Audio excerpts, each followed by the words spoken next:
when I said yes, I was terrified. Yeah. I was mortified. I thought, how in the heck am I ever going to be able to do this? But I knew it was going to be pivotal in my journey. Right.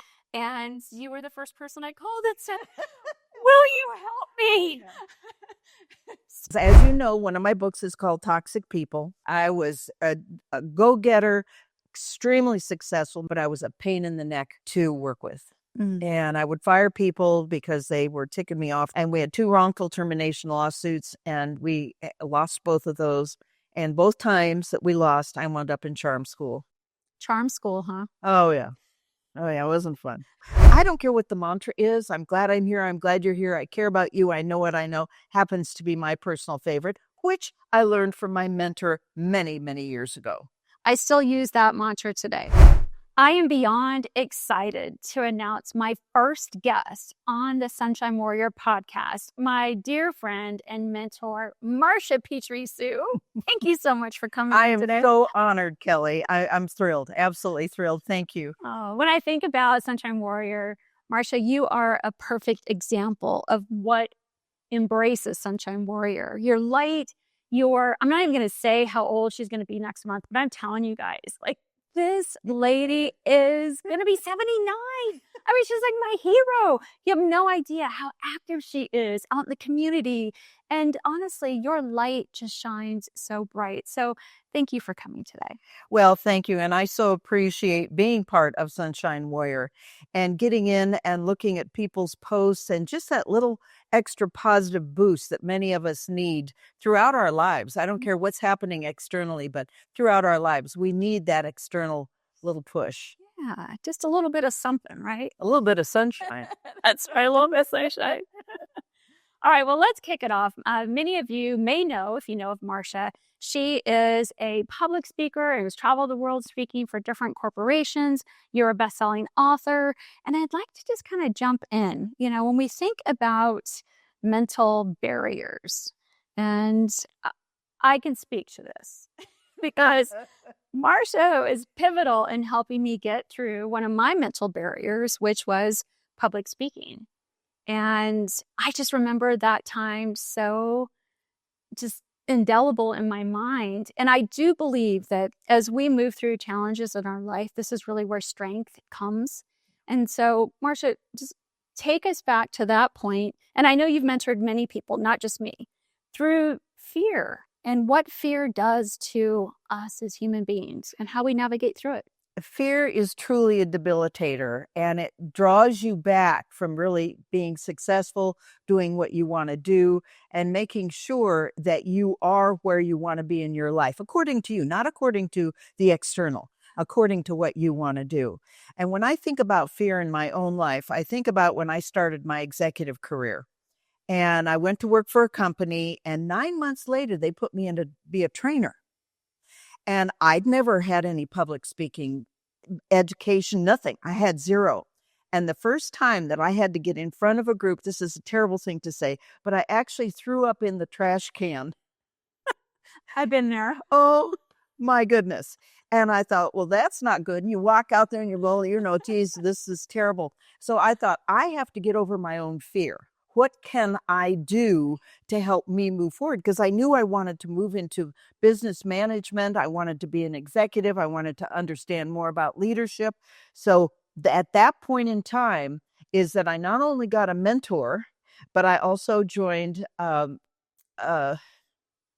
Toastmasters. Thank you very much. It was so long ago, I barely remember. They're still around. Yeah, they sure are. And I belong to them. There's an advanced Toastmasters and all this. And it was really very important. But I was the one that had to take control. Yeah. No one else was going to come to me and say, gee, you need to improve. Here are the steps. I had to reach out to someone and say, help. And saying help is okay. Yeah. It's okay. And some people are going to say, yep, no. And other people say, I'm on. Yeah. Count me in. And so that was exactly the journey for me. I was asked to be the director of Women of Scottsdale, right, by our dear friend Linda Harold. And the first time she asked me, I said no, because there was no way in heck I could stand in front of 300 women every single month and conduct an hour meeting. I just didn't see that I could do it. But And Marsha. was I director at the time, I think? I think you were. Yeah. Yes. So to follow this act too, like I was totally in my head. And I just remember, have you ever said no to something that you really know and wanted to say yes to? Too many times that I don't even want to admit. Yeah. So that was me the first time. And Linda, God bless her, she came back the next year and asked me again. And before she could even get the sentence out, I said yes. And when I said yes, I was terrified. Yeah. I was mortified. I thought, how in the heck am I ever going to be able to do this? But I knew it was going to be pivotal in my journey. Right. And you were the first person I called that said, will you help me? Yeah. So, well, the biggest thing that we know in life is that if you're a good communicator and if you're a confident communicator, you will get to do things that you didn't think you could do. yeah. If you can verbalize your thoughts, if you can help yourself be more secure in your messaging, then people will buy into it more quickly. I truly believe that every time we open our mouths, we're in sales. I 100% agree. You know, whether you're talking to your boys, Yes. your partner, Yeah. whoever it is, you're selling an idea that you want them to understand, to buy into, to take action on, or whatever it is. So the way I think, getting back to your initial question of fear, we have to understand where fear comes from. Everybody knows there's a right and left side of the brain. The left side of the brain is very organized. It's very goal-oriented. It's very methodical. It's also where your language and words live. The right side of the brain is where your emotional terrorists lived. When that voice came into you the first time that Linda Harrell asked you, and what that voice said, you can't do that. Yeah. You're going to fail so badly. You don't want to look stupid in front of that group. I'm building my business. And that's the right side of the brain. Yes. So how do we control that? How do we manage getting from that right brain of fear into that left brain of logic? Have a mantra. And I don't care if it's a prayer, if it's a quote, whatever it is. And what I like and what I use is I say, I'm glad I'm here. Yes. I'm glad you're here. I care about you. I know what I know. And think about that, dissecting that. Yeah. I'm glad I'm here. I'm thrilled to be able to share my story with you all. Yeah. I'm glad I'm here. I'm glad you're here because without you, I wouldn't have an audience. Yeah. I care about you because I know my message is important to share.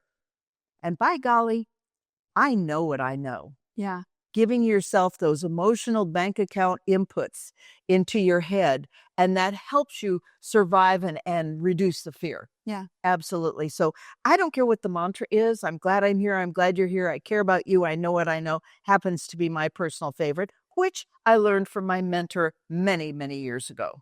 I still use that mantra today, especially when I'm in just scary situations. Unknown territory.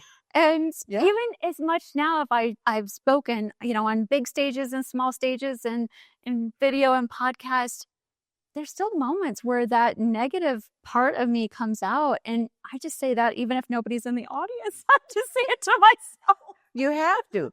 You have to, because it levels you off to get into the words of your left brain. Yeah. So that you can think and say what you want to think and say. Yeah. Not this gibberish that's going on and the emotional terrorists trying to just rip you to shreds. Yeah. Boy, and we let that get the best of us. Yeah. We say things to ourselves we would never say to another human being. No, absolutely not. I think that something else that is critically important, and you know this better than anybody, is know your audience. Do some research. And we have all been in situations where the person speaking, whether it's a small group, a large group, whatever it might be, they have no clue who they're speaking to. Agreed. And you're thinking, did you even do any homework at all on this? You're blathering the same junk you told the last group. Yeah. And we're a different group. Yeah. I also think a third component that is critically important in this day and age is brevity. A lot of people have a lot of fabulous information, and you don't have to do all the detail at once. You figure out very strategically, left brain, what you want to say, and then you say that, and you might say something, did you need another example? Mm-hmm. Did you need more information about that? Right. Can I give you a little bit more detail? Let them tell you what they need. Mm-hmm. Don't assume it. And we know what that word assume means. Yeah. Right? Yeah. Absolutely. How important is the audience feedback to you? So I know you've been on very large stages. Sometimes you can't even see the audience. That's right. Can you feel them? Like what you just said, asking the question to get the feedback to be able to expand on your thought. What if you don't have that option? Or how do you feel it? How do you get that engagement? Well, I think getting your information down first about who the audience is. And then also, the size of the audience, whether it's 2 or I think my largest group was 35,000. Yeah, it's a lot of people. And you can't see anything because it got the lights, got the staging, and you can move from here to here because they're recording it and all the rest of that. I think it's important to have the comfort to know. And one of the things I always like to do is give people my email. If you have any further questions, if you have any comments or anything, please feel free. And throughout the presentation, I'll give them my email. Nice. Or have a QR code, Yeah. on in next to your company logo or whatever it might be, have a QR code if you're using PowerPoint, which I love. And I think it's really important. And by the way, speaking of PowerPoint, we know that people remember information from pictures and not words. So if I were to say the word elephant to you, what comes to mind? A picture. ELEPHANT, no. The gray guy with the big trunk and the big ears. Yeah. So if I can use PowerPoint or have some kind of visual effect with it, it really ingrains your message and it makes it more clear to people. I am so glad you said that. So if there's anybody out there that's leveraging PowerPoint, here's what I see a lot. Lots of words. Lots of words on PowerPoint, right? So we have actually been on this journey to try to refrain from having so many bullet points and so many words to using visual captions or pictures that really kind of bring home the message. Yes. That can kind of help land the plane in that moment. Well, what's awesome is that, most people that are in our audiences can read. Yeah. And the people that have the PowerPoint and they sit there, their back number one is to the audience and they're looking then and they're reading. You're saying, okay, you're not smart enough to read what's on the PowerPoint. So let me help you along. So for an example, my keynotes now, I have no words. It's all pictures. Mm-hmm. It's all pictures. I love that. And if you practice enough with it, and I would say maybe going through it soup to nuts, maybe 4 times is enough. Okay. Because you can over practice and you get slick. Yeah. And you don't want to take away that appeal to people to listen to you if you look too slick. Yeah. One thing that you taught me that I still value today, and that was how to find my authentic voice. And that's not your voice. That's not your voice or your voice. This is like my own personal authentic voice.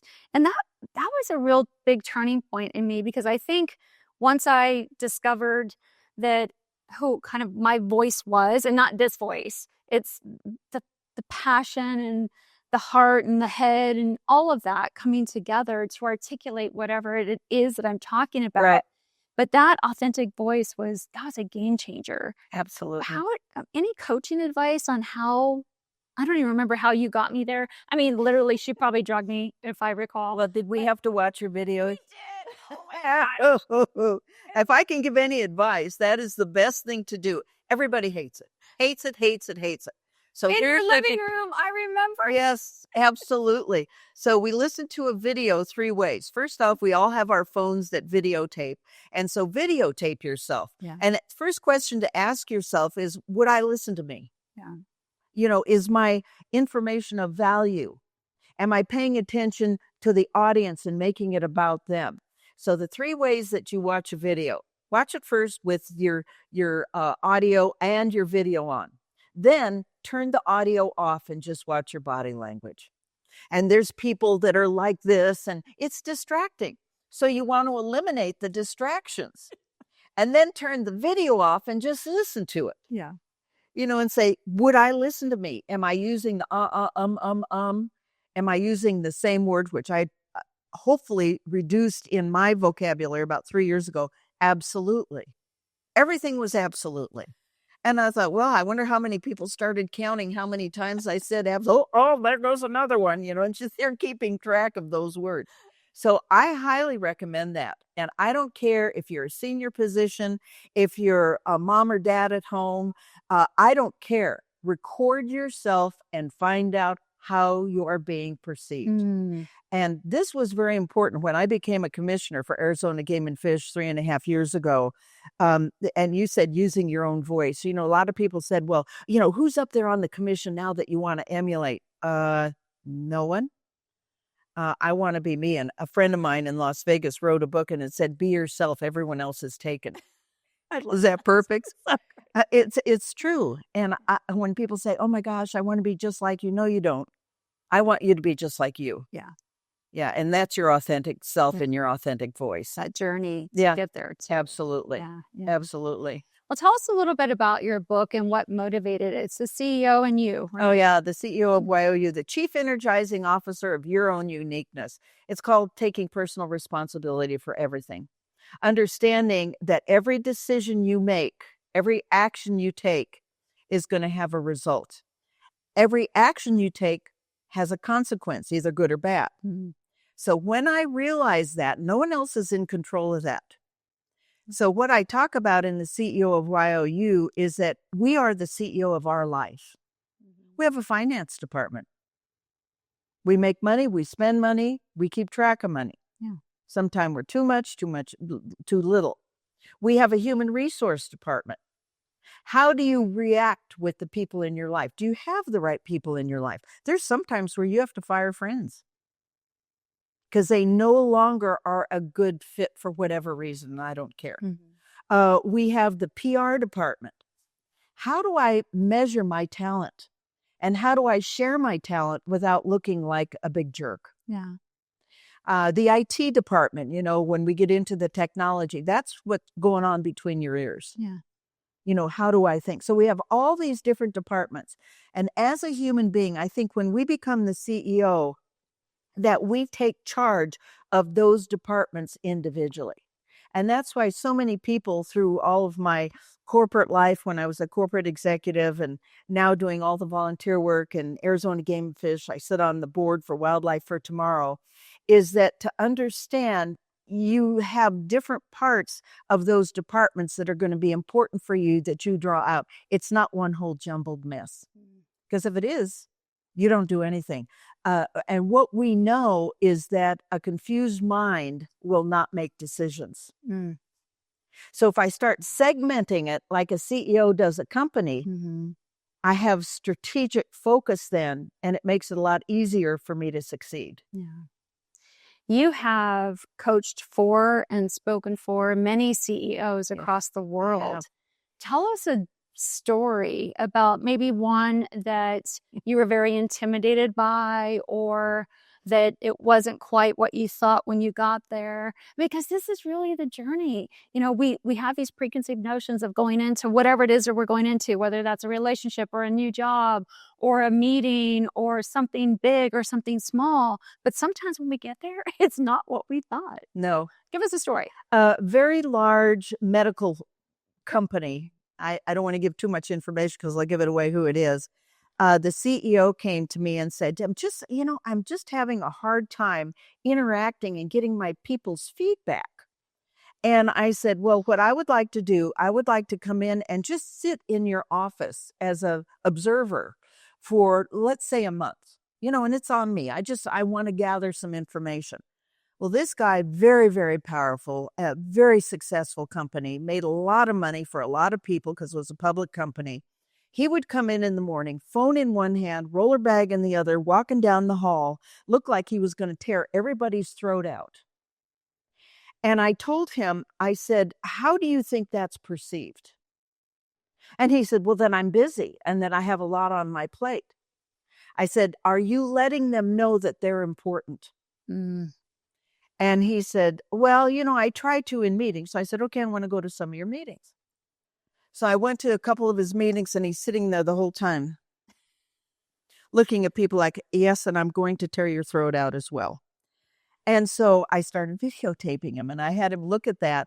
And I said, all you have to do when you walk in the morning, put your phone down, have a pleasant look on your face, and greet people. That's all. That's all. He said, that's it? I said, that's all. Do the same thing in a meeting. Look gracious. Sit up in your chair. Look interested. And it totally changed everything. He reduced his turnover. Oh, yeah. The people just were, all the evaluations and surveys they do were just glowing.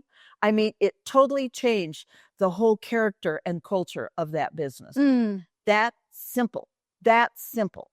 Daniel Goleman talks about it in Emotional Intelligence. He says the quickest way to engage and bring someone else into your life is a simple smile. And I think a lot of times in our head and heart, we think we're smiling. Yeah. I brought this up at a leadership meeting for Arizona Game and Fish just this last week, sitting around 35 best leaders that I've ever worked with at Arizona Game and Fish Department. And I said, look at you guys right now. Yeah. You look like you want to just crawl over the table and kill me. And I said, you gotta look pleasant because it's going to draw people in. Yeah. So that to me was really a story that changed the culture in a nationwide company.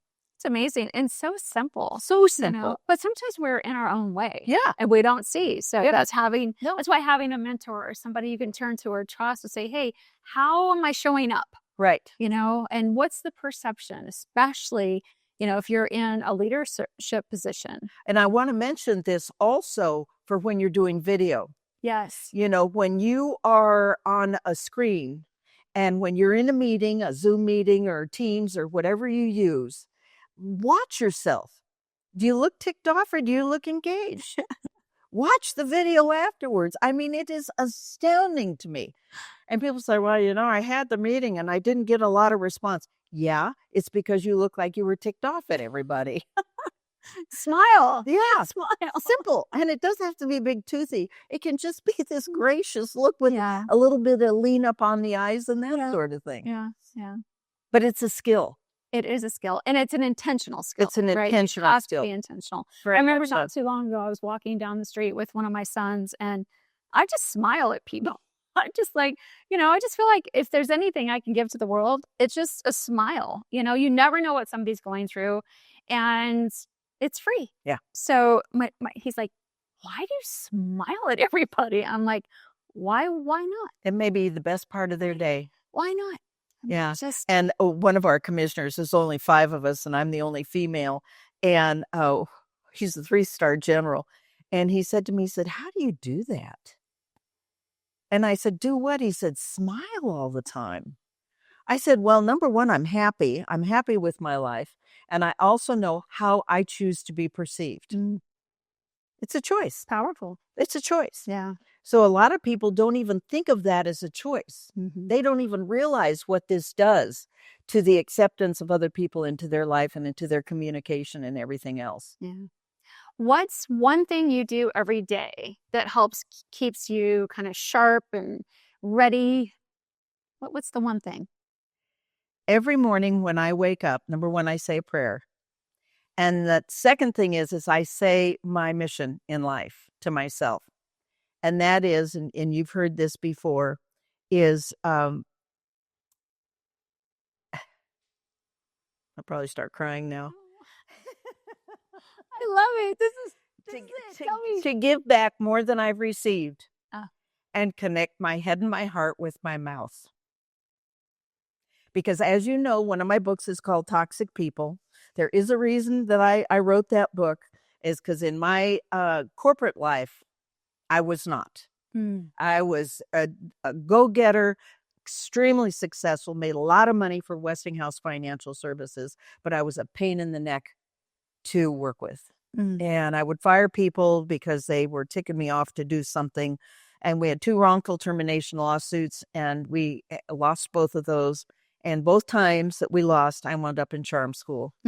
So that's where I started understanding emotional intelligence, communications, the importance of it, and brevity, and all of these different aspects that have become part of my daily life. Charm school, huh? Oh, yeah.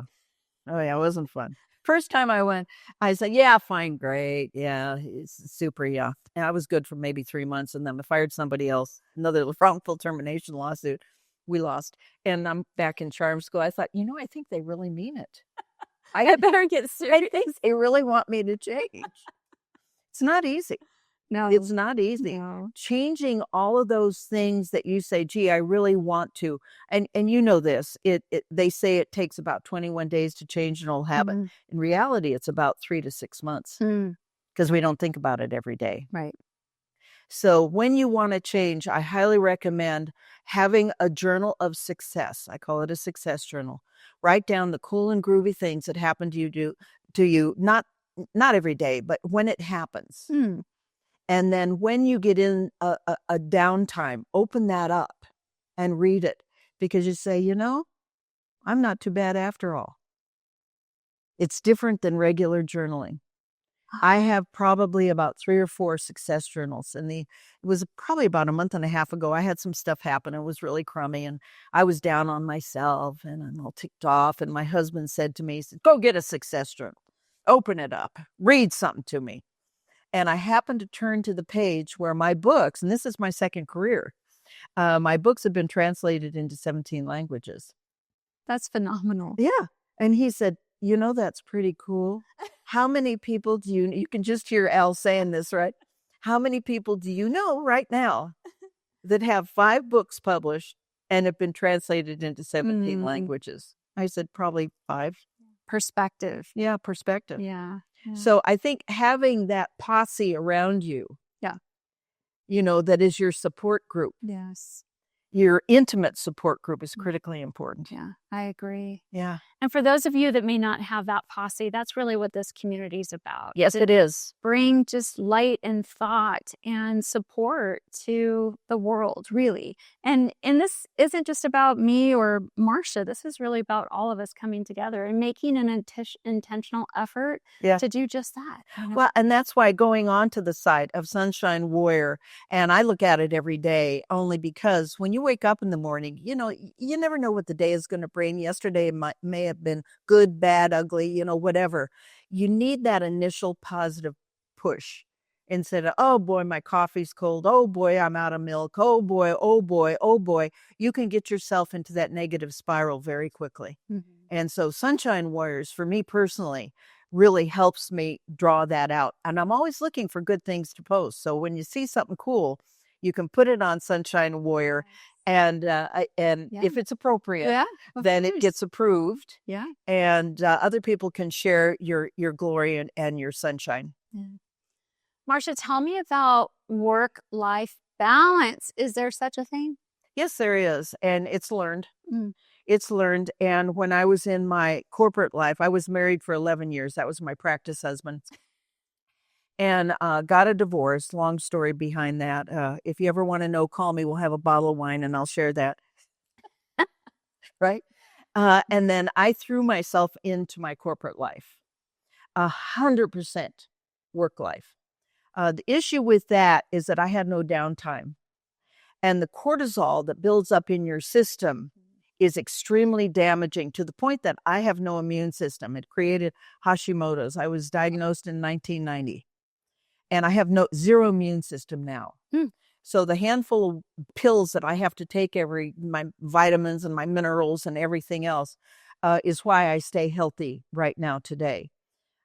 But learning that you are in charge of that balance. So when I was transferred from Atlanta, I was an executive vice president for Westinghouse Financial, and I was transferred from Atlanta to here in 1990. Part of my balance was, and I was diagnosed with this mess, I thought, I need to get a social life. And I'm an outgoing social person, and I thought, I want to be married. I want to remarry. So I called one of my girlfriends in Los Angeles, and she said, well, if you want to remarry, you can no longer date. She says, you've dated every whack job known to man. She was right. She was absolutely right. Every jerkola known in the world that had been on my doorstep. And she said, you need to find a matchmaker. Now, this is way before eHarmony or any of that. So I found a place in one of our local towns and went down to them. And my husband was my third date. And I can tell you, I would have never chosen him. He's a good old boy. I'm from Southern California, did cotillion and all that stuff. I bought my first pair of jeans when I met him, 46 years old. 46 years old. So we made a deal, and this is part of the balance. You do my stuff, I'll do your stuff. He's an outdoor guy, hunt, fish, all this stuff. Now, I did fish, but I didn't hunt or I didn't camp. I'd never ridden in a truck, God forbid. And the first time he asked me to go camping, I said, does this involve dirt? So I went to Saba's and I got the jeans and I got cute little boots and I got a shirt that looked like a tablecloth, plaid. And I bought a little cap, a ball cap. I didn't own a ball cap. And here we are 33 years later, and I'm commissioner for Arizona Game and Fish. I sit on the Wildlife for Tomorrow 501c3 for them. I'm part of the Marine Corps Scholarship Foundation and do a lot of things that never in a billion years did I think I'd be doing. Yeah. But he goes to the opera with me and he does my theater stuff. And you were open to it. I was. And that's part of the thing that I decided when I went into the realm of dating again, is that I have to stay open and flexible. You can't have a list. They can be this. They can't be this. They can be this. You can't. So throw your list out. And I don't care if you're male or female, throw the list out, stay open to possibilities. And I can guarantee you will have a better outcome in your life. Yeah. Yeah. I'm the vision of that, I think. And probably take the bug off, post it off of your forehead. Yes. Right? Yes. Have you ever met that person? I have a friend and she's single and I'm like, hey, you're going out there, like, take the post-it off because I'm feeling a little intimidated by your whole person. Like, this is not an open, welcoming person. No. And she's lovely. Well, and look, I'm going to go back to what you said about the smile. You can't walk into a place, like you're going to just take someone out right there. You have to look open and engaging. Yeah. Back to Daniel Goleman, where a gracious look is the best way to draw people in. And you don't have to date them. You just, have to find out what they're all about. Yeah, but Al was my third date, so. I love Al. He's wonderful. Great. He's so great. Yeah, he's been great.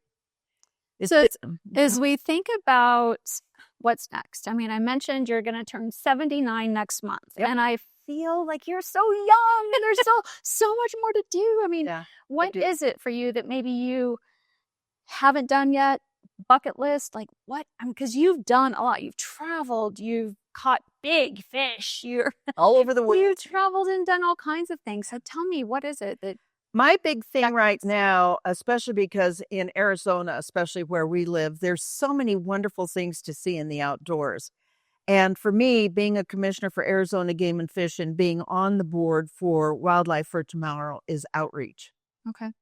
So I'm working, and I've spoken already to a lot of groups that they aren't fishermen, they aren't hunters, they may not even hike, but they do not understand that Arizona Game and Fish takes no state tax revenue. We're totally self-funded. And so, for an example, I had a person from the Paradise Valley Rotary Group call me, and I'm speaking with them in a couple weeks. Nice. I spoke a couple months ago to the Scottsdale Ranch Women's Association. 100 women and highfalutins, right? They had no idea. And so if anybody ever has a group that I can go and share what we do and the importance of getting your kids outside, of going outside, and the incredible environments that we all have, and I don't care where you live. Yeah. And how do I know about that, and how do I share that? And what can I do in conservation? So, Al and I are big time into doing conservation projects. We're actually doing one up at Big Lake by our cabin in Alpine, where we're putting up a lot of fence for the pronghorn because the migration of them up there is getting stymied because there's barbed wire on the bottom of the rancher's fence. So we go through, we take off the barbed wire, we put on smooth wire, and it has to be 16 inches high, which is mid-knee for me. It's my measuring stick. And it's amazing. It's great work, and it's really vital to not only getting our families outside, but also making sure that our 800 and plus species that we have in the state of Arizona stay healthy. I just love that. Yeah. So it's outreach. It's really outreach, getting the word out. Yeah. And you're using all of your skills to do it. Yeah. All of the skills that you even developing over the years, you're now bringing to this phase of your life and what's important to you. Well, and even the business aspect, I've worked with, as you mentioned, companies all over the world. And I think that Arizona Game and Fish Department is probably it is the best company as far as leadership, motivation, goal setting, priorities, treating their employees well, of any company I've ever worked with in the world. It's a government agency. That's a big statement. It's a big statement. Yeah. And I mean it sincerely, because it truly is correct. That's so great. Yeah. It's wonderful. Well, I thank you so much for being here. Oh gosh, it's my honor. I love it. I love you. I love what you're doing. I love Sunshine Warrior. And I just want everyone else to draw it in and take advantage of it as well, because it's fabulous. Thank you for starting it. And thank you for me being on your first podcast. Well, you were the perfect person. And immediately was the first person that just came to my mind. I'm like, I got to call Marsha and see if she'll say yes. Thank you. And on that note, I just want to encourage all of you, if there's somebody out there that you know is a Sunshine Warrior that you would like to have on the podcast, let us know. Send us a DM, send us a comment. Would love to talk with them. And when we evaluate people to be on the podcast, really, I'm looking for that light. I'm looking for that heart. I'm looking for that person that just gives freely of themselves and their God-given talent. And when people do that, we all are better for it. That's right. Yeah. I think you get back more than you receive. So true. Thank you, Marsha. Thank you, Kelly. Bye, everybody. Bye.